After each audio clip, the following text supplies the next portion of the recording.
অন্তরিক্ষের গল্প পাঠ চ্যানেলে আপনাদের সবাইকে স্বাগত। আজ আপনারা শুনবেন নরওয়েজিয়ান উড গল্পের ২০ পর্ব। প্রতি সপ্তাহে নাউকুকে চিঠি লিখি। সে মাঝে মাঝে উত্তর দেয়। ওর কোনো চিঠিই বেশি বড় হয় না। নভেম্বরের ঠান্ডা সকাল সন্ধ্যার কথা ওর চিঠিতে জানতে পারলাম। হেমন্তের শুরুর দিকে তুমি টোকিওতে ফিরে গিয়েছিলে, তাই অনেকদিন আমি বুঝতে পারছিলাম না আমার ভেতর যে গর্ত সৃষ্টি হয়েছে তা তোমাকে মিস করার কারণে নাকি ঋতু বদলের কারণে। রেইকো আর আমি সবসময় তোমাকে নিয়ে কথা বলি। সে আমাকে বলেছে যেন অবশ্যই তার তরফ থেকে আমি তোমাকে হাই বলি। সে সবসময় আমার প্রতি যত্নশীল। আমার মনে হয় না এখন আমি যে অবস্থায় আছি তা সম্ভব হতো যদি না ও আমার সাথে থাকতো। আমার যখন একা লাগে তখন আমি খুব কান্না করি। রেইকো বলে, আমি যে কাঁদতে পারছি এটা ভালো লক্ষণ, কিন্তু একাকিত্ব অনেক কষ্ট দেয়। রাতে যখন আমার একা লাগে লোকজন অন্ধকারের ভেতর থেকে আমার সাথে কথা বলে। রাতের বেলা বাতাসে গাছ যেরকম শব্দ করে সেভাবে তারা আমার সাথে কথা বলে। কিচুকি, আমার বোন, তারাও আমার সাথে কথা বলে।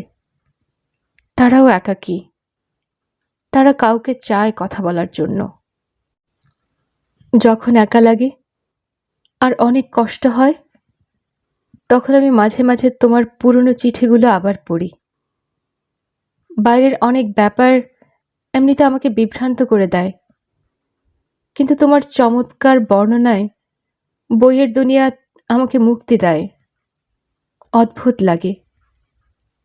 এরকম কেন লাগে আমার? আমি বারবার পড়ি, রেইকোও পড়ে। তারপর আমরা সেই সব নিয়ে কথা বলি।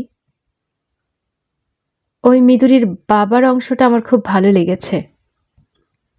তোমার চিঠির জন্য আমরা প্রতি সপ্তাহে অপেক্ষা করি।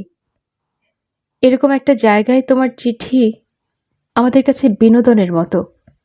হ্যাঁ, একদম বিনোদনের মতো। আমি আমার সর্বোচ্চ চেষ্টা করি কাজের ফাঁকে প্রতি সপ্তাহে তোমাকে লেখার জন্য সময় বের করতে, কিন্তু খালি সাদা কাগজ দেখলে আমার বিষণ্ণ লাগে। এই চিঠিটা লিখতেও নিজের সাথে আমার অনেক যুদ্ধ করতে হয়েছে। রেইকো আমাকে ধমক দিচ্ছে, কেন তোমার চিঠির উত্তর লিখছি না। আমাকে ভুল বোঝো না। তোমাকে বলার জন্য আমার কাছে হাজার হাজার গল্প জমে আছে, কিন্তু লিখতে যাওয়াটা আমার জন্য কঠিন, তাই চিঠি লিখতে আমার কষ্ট হয়। মিদুরির কথা শুনে মনে হলো মেয়েটা খুবই ইন্টারেস্টিং। তোমার চিঠি পড়ে আমার মনে হলো সে হয়তো তোমাকে ভালোবাসে। যখন রেইকোকে বললাম এটা, সে বলল, অবশ্যই সে ভালোবাসে।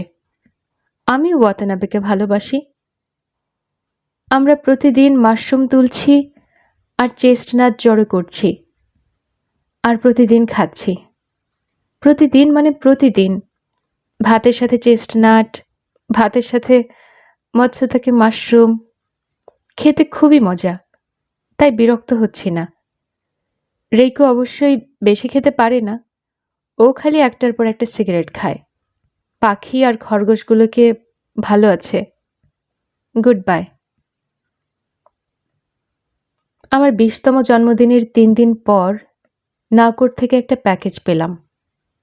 ভেতরে ওয়াইন রঙের একটা ক্রুনেক সোয়েটার আর চিঠি। Happy birthday.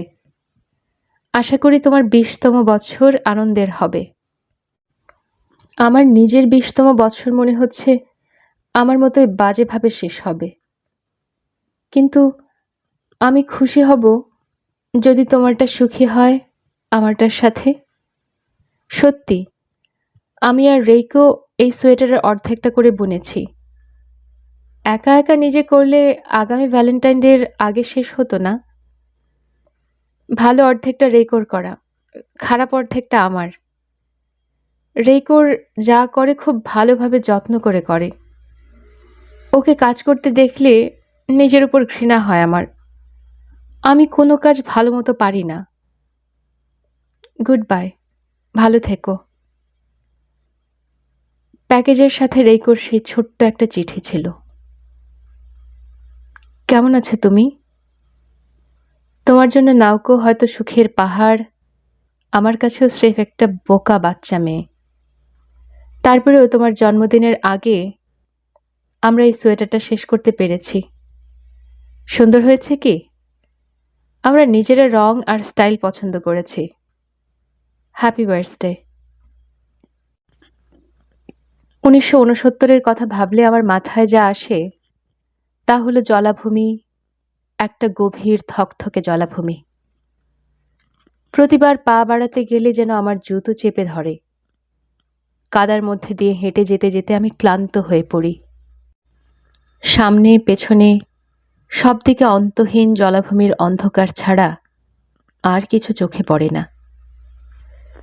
ইতস্তত পা ফেলতে থাকি আর সময় জোরে এগিয়ে যায়। আমার আশেপাশের মানুষ সামনে চলে যায়, আমি পিছনে পড়ে যাই। কাদার সাথে যুদ্ধ করতে থাকি। আমার চারপাশের দুনিয়া তখন বিশাল সব পরিবর্তনের সম্মুখীন। আরো অনেকের মতো জন কোলট্রেনকে মৃত্যু কাছে টেনে নিয়েছিল।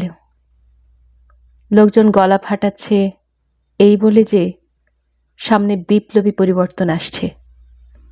সবসময় ওসব সামনে থাকতে শুনি, সামনের পথের বাঁকে।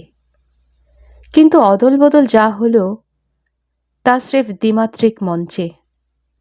পেছনে কিছু নেই, কোনো অর্থ নেই। আমি ওপরে না তাকিয়ে প্রতিদিন পা টেনে টেনে হেঁটে চলি, চোখ সামনের অন্তহীন জলাভূমিতে রেখে। ডান পা ফেলি, বাম পা তুলি, আবার বাম পা ফেলি, ডান পা তুলি। কখনো বুঝতে পারি না আমার অবস্থান কোথায়, কখনো বুঝতে পারি না আমি সঠিক দিকে যাচ্ছি কিনা। শুধু জানি আমাকে এগিয়ে যেতে হবে, প্রতিদিন এক পা করে। আমার বয়স 20 হলো। হেমন্ত গড়িয়ে শীতে পড়ল, কিন্তু জীবনে বলার মতো কোনো পরিবর্তন আসলো না। উত্তেজনাহীন একঘেয়ে জীবন। আমি ক্লাসে যাই, সপ্তাহে 3 রাত রেকর্ড স্টোরে কাজ করি, যখন তখন দ্য গ্রেট গ্যাটসবি পড়ি। রবিবার আসলে জামাকাপড় ধুই আর নাউকুকে চিঠি লিখি। মাঝে মধ্যে মিদুরির সাথে বাইরে খেতে যাই কিংবা মুভি দেখতে যাই, চিড়িয়াখানায় যাই। পরিকল্পনা মতোই ওদের কোবায়াসি বুক স্টোর বিক্রি হয়েছিল। মিদুরি আর তার বোন একটু ভালো এলাকায় মিগাদানের কাছে 2 বেডরুমের একটা অ্যাপার্টমেন্ট ভাড়া নিয়েছিল। মিদুরি বলেছে তার বোনের বিয়ে হয়ে গেলে ওখান থেকে সে সরে গিয়ে নিজে বাসা নেবে। এর মধ্যে সে তাদের নতুন অ্যাপার্টমেন্টে দাওয়াত করে লাঞ্চ খাইয়েছে। সূর্যের আলো ভালো মতো পাওয়া যায় সেখানে। মিদুরি মনে হলো আগের কোবায়াসি বুক স্টোরের বাসার তুলনায় নতুন জায়গায় থাকতে বেশি মজা পাচ্ছে। মাঝে মধ্যে নাগাসাওয়া প্রস্তাব দেয় আমাদের শিকারের সন্ধানে যাওয়া উচিত, কিন্তু আমি প্রতিবারই কোনো না কোনো অজুহাত বের করে ফেলি না যাওয়ার জন্য। ঝামেলা আর বাড়াতে চাই না। এমন না যে আমি মেয়েদের সাথে এই শোয়ার পরিকল্পনা পছন্দ করি না, কিন্তু তা করতে হলে যে বিশাল ঝামেলার মধ্যে দিয়ে যেতে হয়, শহরে গিয়ে ড্রিঙ্ক করতে হবে, সঠিক ধরনের মেয়ে খুঁজতে হবে, তাদের সাথে কথা বলে পটাতে হবে, হোটেলে নিয়ে যেতে হবে, এত ঝামেলা করতে ইচ্ছে করে না আর। নাগাসাওয়ার প্রশংসা না করে উপায় নেই। সে ধৈর্য না হারিয়ে এখনো শিকারের জন্য এত ঝামেলার মধ্যে দিয়ে যায়। হতে পারে হাতসুমির কথাগুলো আমার উপর প্রভাব ফেলেছিল। আমি হয়তো আরো বেশি সুখী হতে পারবো যদি নাম না জানা বোকা মেয়েগুলোর সাথে না ঘুমিয়ে বরং নাউকোর সাথে বেশি বেশি কথা বলি, চিন্তা করি। সেই ঘাসভূমিতে নাউকোর হাতের স্পর্শ আর সেই উত্তেজনা আমার এখনো স্পষ্ট। ডিসেম্বরের শুরুতে আমি নাউকোকে চিঠি লিখে জানাতে চাইলাম আমি শীতের ছুটিতে ওকে দেখতে আসতে চাই, তাতে কোনো সমস্যা আছে কিনা। উত্তর দিল রেইকো। বলল ওরা খুব খুশি হবে যদি আমি যাই। সে ব্যাখ্যা করল নাকুর লিখতে সমস্যা হচ্ছে, তাই ওর বদলে সে উত্তর দিচ্ছে। আমি যেন এমন মনে না করি যে নাউকো খারাপ আছে, দুশ্চিন্তার কোনো কারণ নেই। এই জিনিসগুলো ঢেউয়ের মতো ফিরে ফিরে আসে। ছুটি চলে আসলে আমি আমার জিনিসপত্র ন্যাপস্যাকে ভরে স্নোবোট পরলাম, তারপর বেরিয়ে পড়লাম কিয়োটোর উদ্দেশ্যে। পাগল ডাক্তার ঠিকই বলেছিল, শীতে বরফে ঢাকা পর্বতশ্রেণী খুবই সুন্দর লাগে দেখতে। গতবারের মতোই আমি 2 রাত নাউকো আর রেইকোর সাথে অ্যাপার্টমেন্টে কাটালাম, আর 3 দিন সকালে ওদের সাথে আগের মতোই কাজে সাহায্য করলাম। সূর্যাস্তের পর রেইকো ওর গিটার বাজাতে বসলো, আমরা 3 জন একসাথে বসে গল্প করতাম। এবার পিকনিকে না গিয়ে আমরা ক্রস কান্ট্রি স্কিইংয়ে গেলাম। বনের ভেতর দিয়ে 1 ঘন্টার মতো স্কিইং আমাদের ঘামিয়ে ফেলল। আমরা স্টাফ আর অন্যদেরকে বরফ সারাতেও সাহায্য করেছিলাম। ডিনারের সময় ডাক্তার মিয়াটা হঠাৎ হাজির হতো আমাদের টেবিলে আর লেকচার দিত কেন মানুষের মাঝের আঙুল অন্য আঙুলের চেয়ে লম্বা, অথচ পায়ের ক্ষেত্রে এমন উল্টো কেন। দারোয়ান ওমরা আবারও আমাকে টোকিওর শূকরের মাংসের কাহিনী শোনালো। রেইকোর জন্য কিছু রেকর্ড নিয়ে গিয়েছিলাম গিফট হিসেবে। সে সেগুলো খুবই পছন্দ করল। সেখান থেকে কিছু গান গিটারে তুলেও ফেলল। নাউকো গতবারের চেয়ে এবার বেশি চুপচাপ ছিল। যখন আমরা 3 জন একসাথে হতাম, সে সোফায় বসে হাসত, কথা প্রায় বলতোই না। রেইকো কথা বলে সেটা পুষিয়ে দেওয়ার চেষ্টা করছিল। কোনো চিন্তা করো না, আমাকে নাউকো বলেছিল। এরকম আগেও হয়েছে আমার, নতুন নয়। নিজে কিছু বলার চেয়ে তোমাদের দুজনের কথা শুনতে আমার বেশি ভালো লাগছে। রেইকো টুকিটাকি কাজের জন্য আমাদের অ্যাপার্টমেন্টের বাইরে গেল, যাতে নাউকো আর আমি একসাথে সময় কাটাতে পারি। আমি ওর গলায়, কাঁধে, বুকে চুমু খেয়ে দিচ্ছিলাম। সে আগের বারের মতো তার হাত নিয়ে আমার উত্তেজনা প্রশমন করল। এরপর তাকে কোলে নিয়ে জড়িয়ে ধরে আমি বলেছিলাম গত 2 মাস কিভাবে তার স্পর্শ আমাকে সঙ্গ দিয়েছে। তুমি কারোর সাথে শুতে যাওনি? নাউকো প্রশ্ন করল। একবারও না, বললাম তাকে। আচ্ছা, তাহলে তোমার স্মৃতিতে আমি বিশেষ কিছু যোগ করতে চাই। তোমার কি মনে হয় তোমার স্মৃতিতে এটা থাকবে? জানতে চাইল সে। অবশ্যই, আমি বললাম। চাইলেও কখনো ভুলতে পারবো না। আমি তাকে শক্ত করে ধরে তার প্যান্টের মধ্যে হাত ঢোকালাম। নাউকো মাথা নাড়িয়ে আমার হাত বের করে আনলো। আমরা একজন আরেকজনকে জড়িয়ে অনেকক্ষণ শুয়ে থাকলাম, কোনো কথা বললাম না।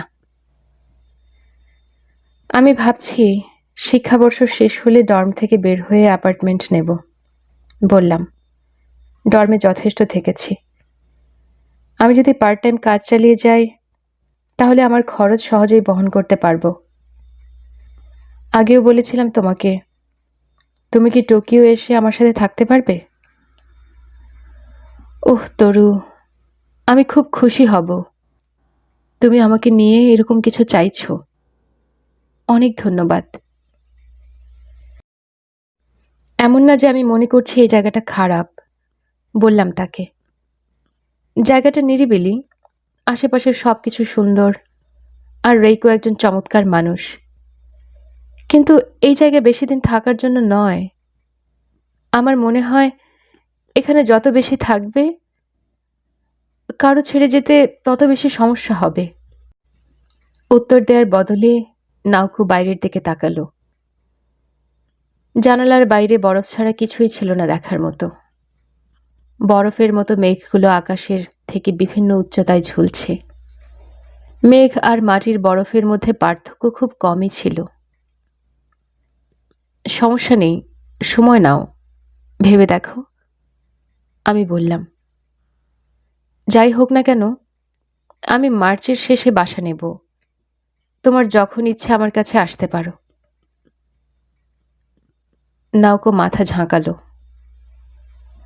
আমি তাকে সাবধানে এমনভাবে জড়িয়ে ধরলাম যেন কোনো কাঁচের সৃষ্টিকর্ম ধরেছি। সে তার হাত দিয়ে আমার গলা জড়িয়ে ধরল। আমি নগ্ন ছিলাম, আর তার পরনে ছিল শুধুই একটা সাদা প্যান্টি। তার শরীর এত সুন্দর ছিল যে আমি সারা দিন তাকিয়ে থাকতে পারতাম। আমার কেন কোনো যৌন উত্তেজনা হয় না? নাওকো ফিসফিস করে বলল, শুধু ওই একবারই হয়েছিল, আমার 20তম জন্মদিনে, এপ্রিলে, যে রাতে তুমি আমাকে তোমার বুকে টেনে নিয়েছিলে। বলো তো, কি সমস্যা আমার? আমি নিশ্চিত এটা স্রেফ একটা মানসিক সমস্যা। সময় দাও, ঠিক হয়ে যাবে। তাড়াহুড়ো করার দরকার নেই। আমার সব সমস্যাই তো মানসিক সমস্যা, নাওকো বলল। যদি আমি আর কখনো সুস্থ না হই, যদি আমি জীবনে আর কখনো সেক্স করতে না পারি, তুমি কি তখনও আমাকে একইভাবে ভালোবাসবে? আমার হাত আর ঠোঁট কি তোমার জন্য যথেষ্ট, নাকি তুমি অন্য মেয়ের সাথে শুতে যাবে? আমি সবসময় আশাবাদী, বললাম তাকে। নাওকো বিছানায় বসে তার টি শার্ট পরল, এরপর ফ্ল্যানেলের শার্ট, তারপর জিন্স। আমিও আমার জামা কাপড় পরলাম। আমি এই নিয়ে চিন্তা করব, নাওকো বলল। আর তুমিও চিন্তা করো। ঠিক আছে। আর ঠোঁটের কথা বললে, তুমি যা করলে তা এক কথায় অসাধারণ। নাওকো একটু আর রক্তিম হয়ে হাসল। কিজুকিও এমন বলতো। ওর আমার পছন্দ আর মতামত প্রায় একই রকম ছিল, হেসে বললাম আমি। তারপর আমরা রান্নাঘরের টেবিলে বসে কফি খেতে খেতে পুরনো দিন নিয়ে স্মৃতিচারণ করলাম। সে কিজুকিকে নিয়ে অনেক কথা বলেছিল। সাবধানে শব্দ বেছে বেছে থেমে থেমে বলছিল। বাইরেই তুষারপাত হচ্ছে, এই বন্ধ, আবার এই শুরু। আমি যে 3 দিন ওখানে ছিলাম, আকাশ একবারও পরিষ্কার ছিল না। আমার মনে হয় আমি আবার মার্চে এখানে আসব। যাওয়ার আগে বললাম ওকে, আর কোট পরা অবস্থায় ওকে শেষ একবার জড়িয়ে ধরে ঠোঁটে চুমু খেলাম। সে আমাকে বলল গুড বাই। 1970 শুনতে একদম নতুন লাগে। নতুন বছর এসের আমার টিনেজের সমাপ্তি টেনে দিল। আমি এখন নতুন জলাভূমিতে পা ফেলে এগিয়ে যাচ্ছি। ফাইনাল পরীক্ষা ছিল সামনে, মোটামুটি সহজেই পার করে দিয়েছি। কারো যদি তেমন কোনো কাজ না থাকে আর সবসময় ক্লাসে থাকার পেছনে ব্যয় করে, তাহলে ফাইনালে পাশ করতে তেমন কোনো পড়াশোনা লাগে না। ডর্মে কিছু ঝামেলা হয়েছিল অবশ্য। রাজনীতির সাথে জড়িত কিছু ছাত্র তাদের রুমে হেলমেট আর লোহার পাইপ লুকিয়ে রেখেছিল। ডর্মের প্রধানের ছানাপোনা কয়েকজনের সাথে তাদের ঝামেলা হয়েছিল, যার ফলাফল হলো 2 জন আহত আর 6 জন ডর্ম থেকে বহিষ্কার। এই গ্যাঞ্জামের রেশ অনেকদিন পর্যন্ত ছিল। প্রায় প্রতিদিনই ছোটখাটো মারামারি হতো। ডর্মের পরিবেশ বেশ ঝামেলাপূর্ণ ছিল। ছেলেপেলের স্নায়ু সহ্যের সীমা পার করার কাছাকাছি চলে গিয়েছিল। আমি নিজেই এক মাস্তানের কাছে মার খেতে যাচ্ছিলাম, যদি না নাগাসাওয়া মাঝখানে ঢুকে পরিস্থিতি সামাল দিত। যাই হোক না কেন, আমার তখন এমনিতেও এই জাহান্নাম ছাড়ার সময় হয়ে গিয়েছিল। পরীক্ষার ঝামেলা শেষ হলে আমি অ্যাপার্টমেন্ট খোঁজা শুরু করে দিয়েছিলাম। প্রায় সপ্তাহখানেক খোঁজার পর কিচিজোজির শহরতলিতে একটা জুৎসই জায়গা খুঁজে পেলাম। জায়গাটা যাওয়া আসার জন্য সুবিধার নয়, কিন্তু এটা একটা পুরনো আলাদা বাড়ি। প্রথমে হয়তো বাগান করার জিনিসপত্র রাখার ঘর ছিল। একটা বড় জায়গার কোনায় দাঁড়িয়ে আছে ঘরটা। বেশ বড়, কিন্তু আগাছাপূর্ণ এই বাগান দিয়ে মূল বাড়ি থেকে আলাদা করা। বাড়িওয়ালা মূল দরজা ব্যবহার করবে, আমি ব্যবহার করব পেছনের দরজা, যার ফলে প্রাইভেসি রাখা সহজ হবে। ঘরটায় ছিল বেশ বড় সাইজের একটা রুম, একটা ছোট রান্নাঘর আর বাথরুম, একটা কল্পনাতীত রকমের বড় স্টোরেজ ক্লজেট, ঘরের সাথে বাগানের দিকে মুখ করা বারান্দা। চমৎকার এক বয়স্ক দম্পতি ঘরটা বাজার দরের চেয়ে বেশ কমে আমাকে ভাড়া দিয়েছিল, এই শর্তে যে পরের বছর তাদের নাতি টোকিওতে এলে উঠে যেতে হবে। তারা আমাকে আশ্বাস দিয়েছে আমি যেভাবে খুশি থাকতে পারি, তাদের কোনো চাহিদা নেই। জিনিসপত্র সরাতে নাগাসাও আমাকে সাহায্য করলো। সে কোত্থেকে একটা হালকা ট্রাক জোগাড় করলো জিনিসপত্র নেয়ার জন্য। যেমন কথা দিয়েছিল, সে আমাকে তার ফ্রিজ, টিভি, বিশাল সাইজের থার্মোফ্লাস্কটা সাথে নিয়ে দিল।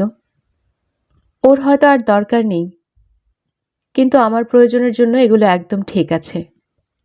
ও নিজেও 2 দিন পর মিতাপাড়ায় একটা অ্যাপার্টমেন্টে উঠে গিয়েছিল। আমার মনে হয় অনেক দিন আমাদের আর দেখা হওয়ার সম্ভাবনা নেই। সে যাওয়ার আগে আমাকে বলল, ভালো থেকো, আমি নিশ্চিত কয়েক বছর পরে কোনো না কোনো আজব জায়গায় আমাদের আবার দেখা হবে। আমি এখনই সেদিনের জন্য অপেক্ষা করছি, বললাম তাকে। আর আমরা যেবার মেয়ে অদল বদল করেছিলাম, বাজে দেখতে মেয়েটা আসলে ভালো ছিল অন্যটার তুলনায়। একদম ঠিক, আমি হাসতে হাসতে বললাম। যাই হোক, হাতসুমির দিকে খেয়াল রেখো, ওর মতো ভালো কাউকে পাওয়া সহজ নয়। আর ওকে দেখে যতটা মনে হয় ও আসলে ভেতরে ততটা শক্ত নয়। আমি জানি, মাথা ঝাঁকালো সে। তাই আমি আশা করেছিলাম আমি যখন চলে যাব তুমি ওর দায়িত্ব নেবে, তোমরা দুজন একসাথে ভালো ও জোড়ো হবে। ফাজলামো করো না, বললাম আমি। আচ্ছা, আর ফাজলামো করব না, নাগাসাওয়া বলল। যাই হোক, সুখী হও। আমার কেন জানি মনে হচ্ছে তোমার সামনে খারাপই আছে। অবশ্য তুমি যেরকম ঘাড় তেরা কুকুর, আমি নিশ্চিত তুমি সামাল দিতে পারবে। কিছু না মনে করলে একটা পরামর্শ দেই? নিশ্চয়ই, কি পরামর্শ? নিজের জন্য কখনো দুঃখবোধ করবে না, সেটা শুধু ভোদাইরা করে। ঠিক আছে, মাথায় থাকলো, বললাম তাকে। আমরা হাত মিলিয়ে আলাদা আলাদা রাস্তা ধরলাম। সে তার নতুন পৃথিবীতে, আমি আমার জলাভূমিতে। বাসা বদলানোর 3 দিন পর আমি নাওকোকে চিঠি লিখলাম। নতুন বাসার বর্ণনা দিলাম তাকে। আরও জানালাম ডর্মের গাধাগুলোর থেকে সরে এসে কতটা হাঁফ ছেড়ে বেঁচেছি। এখন নতুনভাবে আমার জীবন শুরু করতে পারবো। আমার জানালা দিয়ে একটা বিশাল উঠোনের মতো জায়গা দেখা যায়, যেখানে আশেপাশের সব বিড়াল ঘুরে আসে। বিড়ালের একটা বিশাল দল, তারা একসাথে সূর্যের আলোতে শুয়ে তাপ পোহায়। আমার মনে হয় না তারা আমাকে এখানে থাকতে দেখে খুশি হয়েছে, কিন্তু আমি যখন পুরনো একটু পনির বের করে তাদের সামনে রাখলাম, কয়েকটা বিড়াল উঠে এসে শুকে দেখল। মনে হয় তাদের সাথে আমার শিগগিরই বন্ধুত্ব হয়ে যেতে পারে। ওদের মধ্যে একটা ডোরাকাটা বিড়াল আছে, যার অর্ধেক কান নেই। খুবই আজব ব্যাপার যে বিড়ালটার সাথে আমার ডর্ম প্রধানের চেহারার অনেক মিল। ওকে দেখলেই মনে হয় যে কোনো দিন সকালে পতাকা ওড়াতে আসবে। আমার স্কুল এখান থেকে বেশ খানিকটা দূরে, কিন্তু একবার মেজরের ক্লাস শুরু হলে সকালে কোনো ক্লাস থাকবে না আমার, সুতরাং সমস্যা হবে না। বরং ট্রেনে বসে বই পড়া যাবে, আরো ভালো হলো। এখন আমাকে যা করতে হবে তা হলো এখানে কোনো একটা সহজ ধরনের কাজ খুঁজে বের করতে হবে, যেটা আমি সপ্তাহে 3 দিন বা 4 দিন করতে পারবো। তাহলে আমার কর্মব্যস্ত জীবন ফিরে যেতে পারবো। আমি তোমাকে কোনো তাড়া দিতে চাই না, কিন্তু আমার মনে হয় নতুন কিছু শুরুর জন্য এপ্রিল খুব ভালো সময়। আমাদের একসাথে বসবাস শুরু করার জন্য ওই সময়টাই সবচেয়ে ভালো হবে। তুমিও পড়াশোনা শুরু করতে পারো যদি ভালো মনে করো। আর আমাদের যদি একসাথে থাকতে সমস্যা মনে হয় কোনো কারণে, তাহলে পাড়ার মধ্যে তোমার জন্য কোনো অ্যাপার্টমেন্ট ভাড়া নেওয়া যাবে। আমাদের জন্য সবচেয়ে গুরুত্বপূর্ণ হলো সবসময় একে অপরের কাছাকাছি থাকা। বসন্তই হতে হবে এমন কোনো কথা নেই। তুমি যদি মনে করো গ্রীষ্মে হলে ভালো হবে, আমার জন্যও তাহলে গ্রীষ্ম ভালো। আমাকে জানিয়ে তোমার কি মনে হয়? ঠিক আছে? আমি ভাবছি একটু বেশি সময় কাজের পেছনে খরচ করব, বাসা বদলানোর খরচ সামলানোর জন্য। একা থাকলে আমার জিনিসপত্র কিনতে বেশ খরচ করতে হবে, থালা বাসন হাঁড়ি পাতিল এসবের জন্য আর কি। আমি মার্চে ফ্রি আছি, আর অবশ্যই তখন তোমাকে দেখতে আসবো আবার। আমাকে জানিও কোন তারিখে আসলে তোমার জন্য ভালো হয়। আমি তখন কিয়োটো ট্রিপের প্ল্যান করব। তোমাকে দেখার আর চিঠির উত্তর পাওয়ার অপেক্ষায় থাকলাম। এর পরের কয়েকদিন আমি প্রয়োজনীয় জিনিসপত্র কেনাকাটায় ব্যস্ত থাকলাম। কিচিজজির বাসার থেকে বাজার করলাম, নিজের জন্য রান্না শুরু করলাম। কাছের এক কাঠের দোকান থেকে তক্তা কিনে এনে নিজের জন্য একটা ডেস্কও বানালাম। ডেস্কে বসে পড়াশোনা করি, খাওয়া দাওয়া করি। কিছু সেলফও বানালাম মশলা রাখার জন্য। একটা সাদা বিড়াল আমাকে বেশ পছন্দ করে ফেলল। বয়স সম্ভবত 6 মাস হবে। আমার ঘরে এসে খাওয়া দাওয়া করতে লাগলো। আমি ওর নাম দিলাম সিগাল। ঘর মোটামুটি গোছানো হয়ে গেলে শহরে গিয়ে এক রং মিস্ত্রির অ্যাসিস্ট্যান্ট হিসেবে অস্থায়ী চাকরি নিলাম। কাজ করলাম 2 সপ্তাহের মতো। টাকা পয়সা ভালোই দিত, কিন্তু কাজটা আমাকে মেরে ফেললো প্রায়। রঙের গন্ধে মাথা ঘোরাতো। প্রতিদিন কাজের পর রাতের খাবার খেতাম সস্তা কোনো হোটেলে গিয়ে। বিয়ার খেয়ে খাবার গলা দিয়ে নামাতাম। বাসায় গিয়ে বিড়ালের সাথে খেলতাম, তারপর মরার মতো ঘুমাতাম। ততদিন পর্যন্ত নাওকর থেকে কোনো উত্তর এলো না। একদিন রঙে মাখামাখি অবস্থায় হঠাৎ মিদুরির কথা মাথায় আসলো। প্রায় 3 সপ্তাহ তার সাথে যোগাযোগ নেই। আমি তাকে ভুলে গিয়েছি যে বাসা বদল করেছি। আমি খালি একবার তাকে বলেছিলাম বাসা নেয়ার কথা ভাবছি, আর সে বলেছিল তাই নাকি। এরপর আর তার সাথে দেখা হয়নি। ফোন বুথে ঢুকে মিদুরির অ্যাপার্টমেন্টে ফোন করলাম। এক মহিলা ধরল, সম্ভবত ওর বোন। আমার নাম বললাম। সে বলল 1 মিনিট, কিন্তু মিদুরি ফোন ধরল না। তারপর ওর বোন বা যেই হোক, সে আবার ফোন ধরে বলল, মিদুরি বলেছে সে তোমার উপর রেগে আছে, কথা বলতে চায় না। তুমি নাকি বাসা বদল করেছ আর ওকে কিছু জানাওনি। কোথায় উধাও হয়ে গেছ আর ওকে বলনি কোথায় যাচ্ছ। ভালো করেছ, ও এখন সাংঘাতিক রেগে আছে। ও একবার রেগে গেলে শেষ, খ্যাপা জানোয়ারের মতো হয়ে যায়। তুমি কি ফোনটা একবার ওকে দেবে? আমি ওকে বুঝিয়ে বলতাম। সে বলছে তোমার কোনো অজুহাত শুনতে চায় না।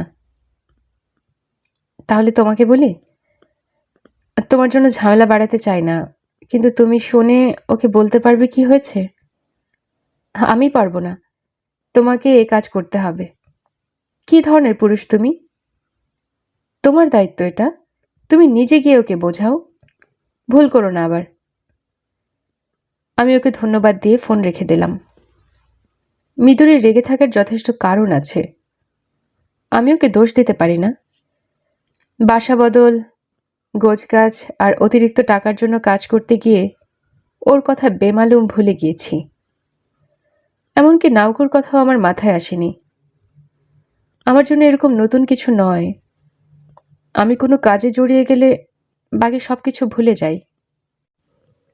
কিন্তু আমি যখন চিন্তা করলাম মিদুরির জায়গায় আমার সাথে এমন হলে কি হতো, ও যদি বাসা বদলিয়ে না জানাতো আর 3 সপ্তাহ খোঁজ না থাকতো, তখন নিশ্চয়ই আমি কষ্ট পেতাম। এটা ঠিক যে আমরা প্রেমিক প্রেমিকা নই, কিন্তু আমরা যেভাবে একজন আরেকজনের কাছে মন খুলে কথা বলি তা অনেক প্রেমিক প্রেমিকাও করে না। এসব ভেবে অনেক অনুতপ্ত হলাম। যে আমাকে অনেক পছন্দ করে তার মনে এরকম ক্ষত সৃষ্টি করাটা বিশাল রকমের অন্যায়, অনিচ্ছাকৃত হলেও। কাজ থেকে ফিরেই নতুন ডেস্কে বসে মিদুরিকে চিঠি লিখলাম। তাকে খোলাখুলি লিখলাম আমার কেমন লাগছে। কোনো অজুহাত না দিয়ে আমার উদাসীনতার জন্য সোজা ক্ষমা চাইলাম। আমি তোমাকে মিস করছি, লিখলাম আমি। যত তাড়াতাড়ি সম্ভব তোমার সাথে দেখা করতে চাই। আমার নতুন বাড়ি তোমাকে দেখাতে চাই। প্লিজ আমাকে লিখে জানাও। চিঠিটা স্পেশাল ডেলিভারিতে পাঠিয়ে দিলাম। কোনো উত্তর আসলো না। এভাবেই এক অদ্ভুত বসন্তকালের শুরু হলো। আমি পুরনো ছুটি পার করলাম চিঠির অপেক্ষায় বসে বসে থেকে। কোনো ট্রিপে যাইনি, বাবা মাকে দেখতে বাড়ি যাইনি, কোনো পার্ট টাইম চাকরি নেইনি, কারণ যদি নাওকো কোনো তারিখ জানিয়ে চিঠি পাঠায় চাকরি ছেড়ে যাওয়াটা সম্ভব হবে না। বিকেলগুলো আমি কিচিজুজির বাসায় বাজার এলাকায় ঘুরে পার করলাম। এক টিকিটে 2 সিনেমা দেখলাম, কিংবা জ্যাজ কফি শপে বসে বই পড়লাম। প্রায় কারোর সাথে দেখা করলাম না, কথা বললাম না। আর প্রতি সপ্তাহে নাওকুকে চিঠি লিখে গেলাম। চিঠিতে বললাম না আমি তার উত্তরের অপেক্ষা করছি। ওকে কোনো চাপ দিতে চাইনি। ওকে আমার রঙের কাজের কথা বললাম, সিগালের কথা বললাম, বাগানের পিচ ফলের কথা বললাম, তোফু বিক্রি করা এক চমৎকার বুড়ি মহিলার কথা বললাম, এলাকার হোটেলের নোংরা বুড়ির কথা বললাম, নিজের রান্নার কথা বললাম। কিন্তু তারপরেও সে কোনো চিঠি পাঠালো না। বই পড়তে পড়তে কিংবা গান শুনতে শুনতে বিরক্ত হয়ে গেলে আমি বাগানে কিছু সময় কাজ করতাম। বাড়িওয়ালার থেকে জিনিসপত্র এনে আগাছা পরিষ্কার করলাম, ঝোপগুলো ছেড়ে দিলাম।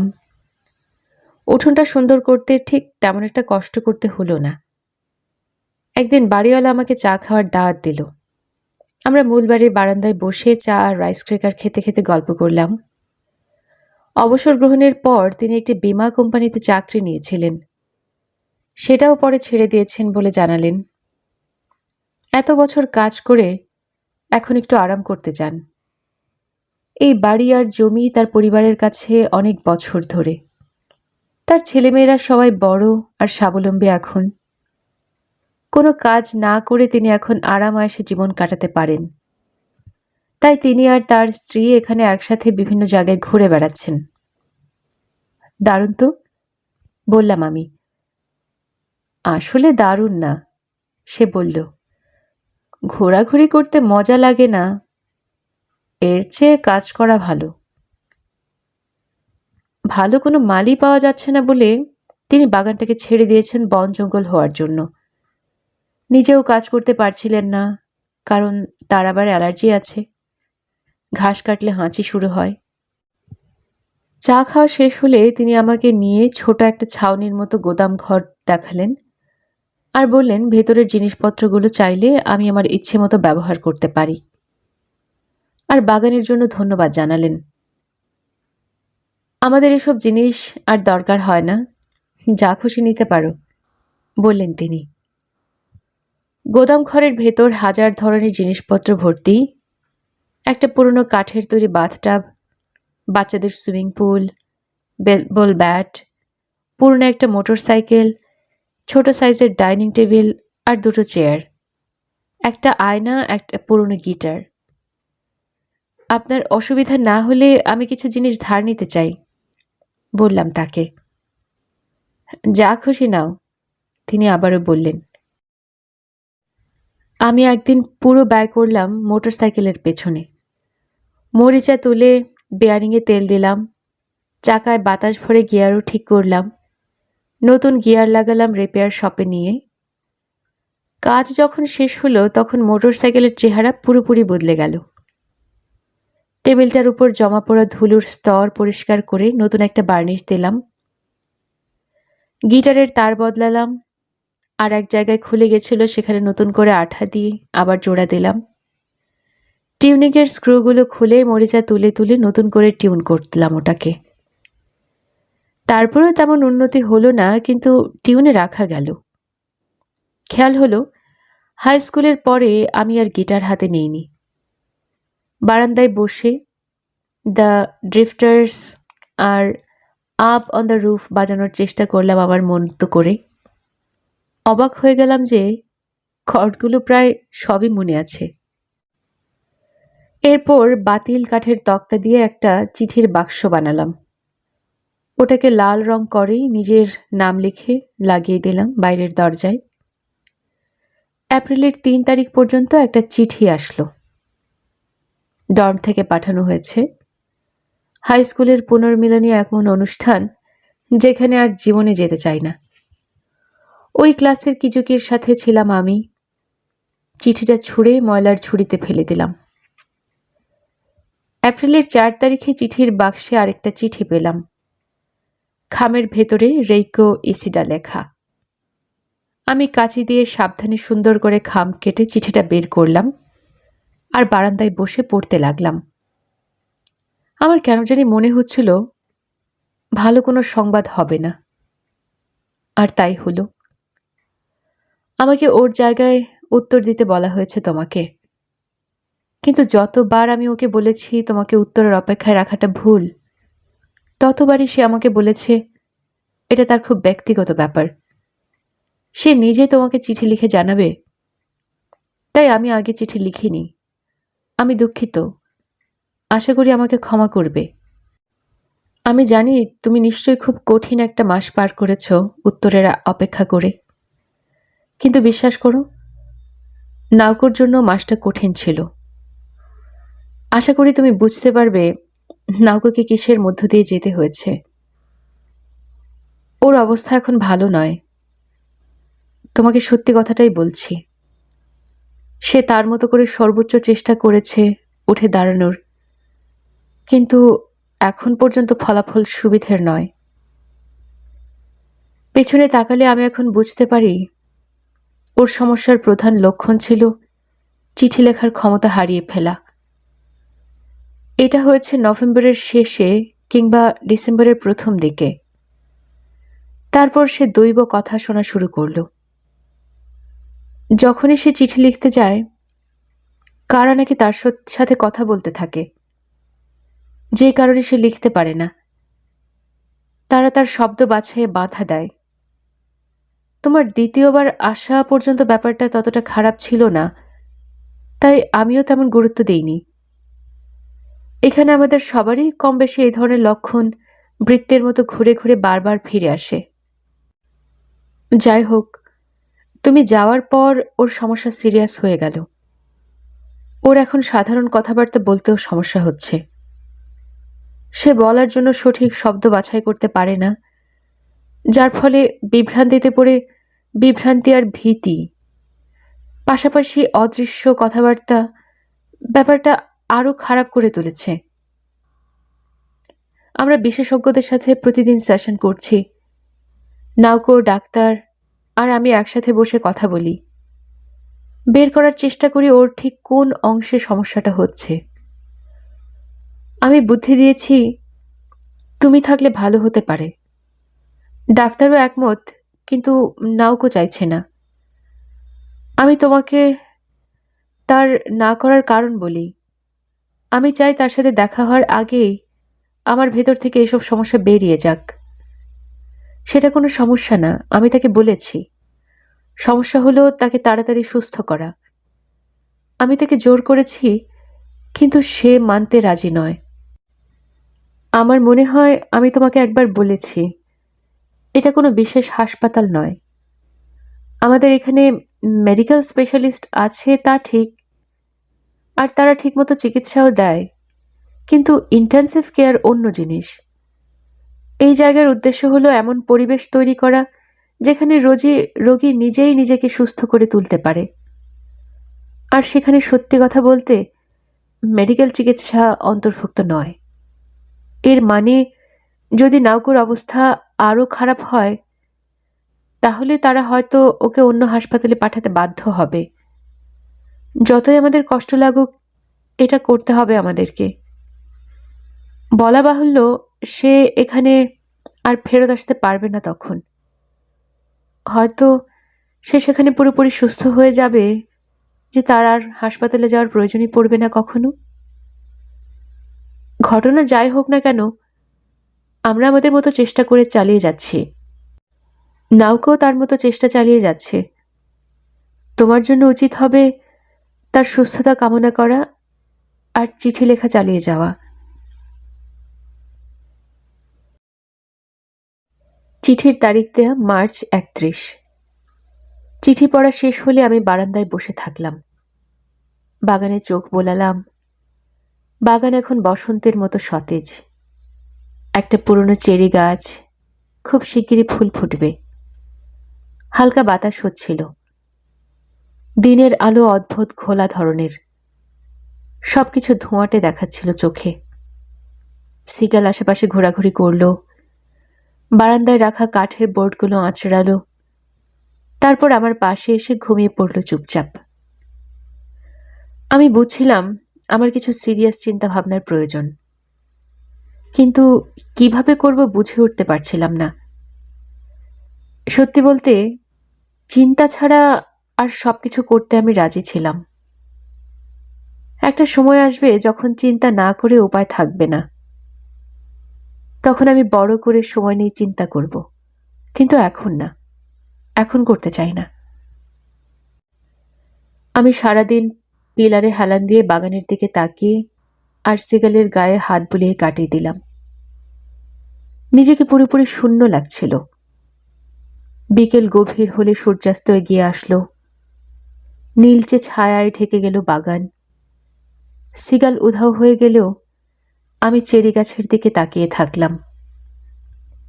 বসন্তের অন্ধকারে গাছটাকে মাংসের মতো দেখায়, যেন চামড়া ফেটে বের হয়ে আসা ক্ষত। বাগান থেকে পচা মাংসের গন্ধ ভেসে আসছিল। ঠিক তখন আমার নাউকুর শরীরের কথা মনে পড়ল।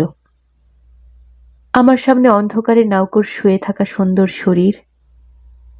সে শরীর থেকে অজস্র কুঁড়ি বের হচ্ছে, সবুজ রঙের কুঁড়ি, অদৃশ্য বাতাসে দুলছে।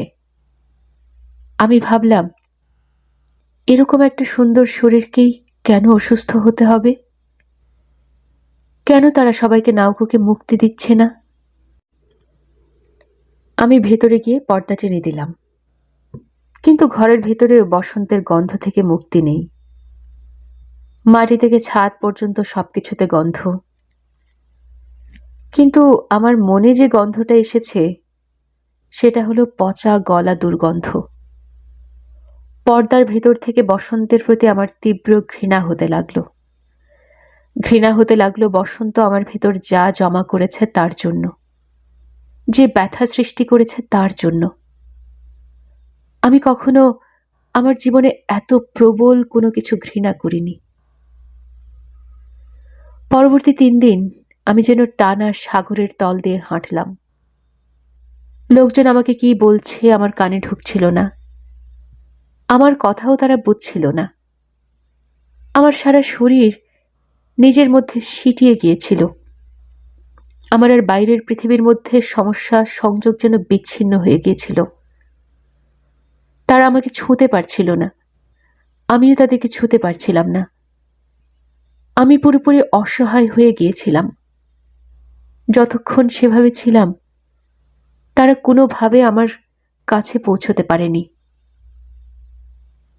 দেয়ালে ঠেস দিয়ে সিলিংয়ের দিকে তাকিয়ে থাকলাম। ক্ষুধা বোধ হলে হাতের কাছে যা কিছু পেয়েছি মুখে দিয়েছি, পানি গেলেছি। দুঃখ আমাকে শুইয়ে ফেলল। উইস্কি গিলে হারিয়ে গিয়েছি, গোসল করিনি, শেভ করিনি। এভাবে 3 দিন পার হলো। এপ্রিলের 6 তারিখ মৃদুলের চিঠি আসলো। সে আমাকে 10 তারিখে ক্লাসের রেজিস্ট্রেশনের সময় ক্যাম্পাসে তার সাথে দেখা করতে বলেছে, তারপর লাঞ্চ। আমি যতক্ষণ পেরেছি তোমাকে না লেখার চেষ্টা করেছি। এখন আমরা সামনে সমান। চলো দেখা করি। স্বীকার করতে হচ্ছে আমিও তোমাকে মিস করেছি। আমি ওর চিঠি বারবার পড়লাম, পরপর 4 বার, কিন্তু তাও বলতে পারবো না সে কি বলতে চেয়েছে। এর মানে কি? আমার ব্রেন ঘোলা ছিল, এক বাক্যের সাথে আরেক বাক্যের সংযোগ বুঝতে পারছিলাম না। ওর সাথে দেখা করা আর রেজিস্ট্রেশন করা কিভাবে সমান সমান হয়? আমার সাথে লাঞ্চ করতে চেয়েছে কেন? আমি কিছুই বুঝতে পারছিলাম না। আমার মন ভেতরে ঢুকে গিয়েছিল, ভেজা মাটির ভেতর গাছের বীজের মতো। কিন্তু যেভাবেই হোক আমি তা কাটিয়ে উঠলাম। আর নাগাসার সেই কথাগুলো মনে পড়ল। নিজের জন্য কখনো দুঃখবোধ করবে না, সেটা শুধু ভোদাইরাই করে। ঠিক আছে নাগাসাওয়া, মানলাম, বুঝতে পারলাম, চিন্তা করতে শুরু করে দিয়েছি। দীর্ঘশ্বাস ফেলে নিজের পায়ে উঠে দাঁড়ালাম। কয়েক সপ্তাহে প্রথম লন্ড্রি করলাম আমি। পাবলিক গোসলখানায় গিয়ে গোসল করে শেভ করলাম, বাসাটাও পরিষ্কার করলাম। খাবারের জন্য বাজার করে রান্না করলাম, ক্ষুধার্ত শ্রীগালকে খাইয়ে বিয়ার পান করলাম। 30 মিনিট ব্যায়াম করলাম সবশেষে। শেভ করতে গিয়ে টের পেলাম মুখ শুকিয়ে গেছে, চোখ বের হয়ে এসেছে। নিজেকেই চিনতে পারছিলাম না আমি আয়নায় দেখে। পরদিন সকালে মোটরসাইকেলে করে অনেকক্ষণ ঘুরে বেড়ালাম। বাসায় লাঞ্চের পর রেকোর চিঠিটা আবার পড়লাম। তারপর সিরিয়াসলি চিন্তা করলাম আমি এরপর কি করব। রেকোর চিঠি আমাকে কঠিনভাবে আঘাত করেছে, কারণ বিশ্বাস করে ফেলেছিলাম নাওকো সুস্থ হয়ে যাচ্ছে। নাওকো আমাকে নিজেই বলেছিল, তোমার যতটুকু মনে হচ্ছে তার চেয়ে অনেক বেশি খারাপ আমার অসুস্থতা, এর শিকড় অনেক গভীরে। আর রেকো আমাকে সাবধানও করেছিল, কি হবে তাও কেউ বলতে পারে না। তারপরও নাওকে 2 বার দেখার পর আমার মনে হয়েছিল সে ঠিক হয়ে যাবে। আমি ভেবে নিয়েছিলাম তার একমাত্র সমস্যা হচ্ছে বাইরের দুনিয়া ফিরে আসার সাহসের অভাব। একবার যদি সে এখানে আসতে পারে তাহলে আমরা দুজন একসাথে সব ঠিক করে ফেলতে পারব। রেকোর চিঠি আমার অনুমানের উপর তেরি স্বপ্নের প্রাসাদ ভেঙে গুঁড়ো গুঁড়ো করে দিল। আবার দাঁড়াতে হলে আমাকে কিছু একটা করতে হবে। মনে হচ্ছে নাওকোর সুস্থ হতে অনেক দিন লাগতে পারে। এমনও হতে পারে যে তার আত্মবিশ্বাস যা বাকি আছে তাও হারিয়ে ফেলতে পারে, আরো দুর্বল হয়ে পড়তে পারে সে। আমাকে এই নতুন অবস্থার সাথে খাপ খাওয়াতে হবে। যতই শক্তিশালী আমি হই না কেন, সব সমস্যার সমাধান আমার হাতে নেই, এটুকুই আমি জানি। আমার আর কিছু করার নেই। আমি শুধু পারি নিজের মনকে শক্ত করে তার সুস্থতার জন্য অপেক্ষা করতে। কিছু কি, আমি তোমার মতো নই। আমি বাঁচার সিদ্ধান্ত নিয়েছি, ভালোভাবে বাঁচব। হয়তো তোমার জন্য ব্যাপারটা কঠিন ছিল, জাহান্নামে যাক সেসব। আমার জীবনও কঠিন, অনেক কঠিন। আর সবকিছুর কারণ তুমি নিজে আত্মহত্যা করেছ, নাওকোকে একা রেখে গেছ। কিন্তু আমি সেটা কখনোই করব না। আমি কখনো ওর থেকে মুখ সরিয়ে নেব না। প্রথমত কারণ আমি ওকে ভালোবাসি, আর আমি ওর চেয়ে বেশি শক্তিশালী। আমি আরো শক্তিশালী হতেই থাকব। আমি এখন আর টিনেজার নই, পূর্ণবয়স্ক একজন মানুষ। আমার দায়িত্ববোধ রয়েছে। এখনকার আমি আর আমরা যখন একসাথে চলতাম সে সময়ের আমি এক নই। আমার বয়স এখন 20। আমাকে বেঁচে থাকার মূল্য দিয়েই চলতে হবে।